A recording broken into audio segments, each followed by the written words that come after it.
તો હાલ સમાચાર પ્રાપ્ત થઈ રહ્યા છે બનાસકાંઠાથી। બનાસકાંઠાની વાત કરીએ તો બનાસકાંઠાના ધાનેરા પોલીસે પિસ્તોલ ઝડપી પાડી છે।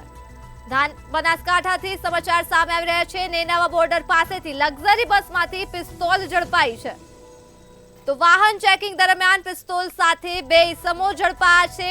આ સાથે જ બંને ઇસમો મધ્યપ્રદેશના હોવાનું પણ સામે આવ્યું છે। તો ધાનેરામાં લક્ઝરી બસ બની ફરી ચર્ચાનું કેન્દ્ર। તો 2 દિવસ પહેલા 16 પેટી દારૂ ઝડપાયો હતો, ત્યારે આજે ફરી પિસ્તોલ ઝડપાઈ છે। પોલીસે પિસ્તોલ સાથે બે ઇસમોની અટકાયત કરી છે। તો ધાનેરા પોલીસે આગળની કાર્યવાહી હાથ ધરી છે। સમાચાર સામે આવી રહ્યા છે બનાસકાંઠાથી। બનાસકાંઠાના ધાનેરા પોલીસે પિસ્તોલ ઝડપી પાડી છે। તો નેનાવા બોર્ડર પાસેથી લક્ઝરી બસમાંથી મળી આવી છે પિસ્તોલ, ત્યારે વાહન ચેકિંગ દરમિયાન પિસ્તોલ સાથે બે ઇસમો ઝડપાયા છે। બંને ઇસમો મધ્યપ્રદેશના હોવાની માહિતી હાલ સામે આવી રહી છે। તો ધાનેરામાં લક્ઝરી બસ ફરી એકવાર બની છે ચર્ચાનું કેન્દ્ર।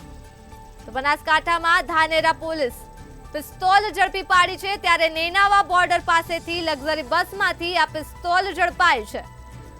વાહન ચેકિંગ દરમિયાન પિસ્તોલ સાથે બે ઇસમોને ઝડપી પાડવામાં આવ્યા છે। બંને ઇસમો મધ્યપ્રદેશના હોવાનું સામે આવ્યું છે।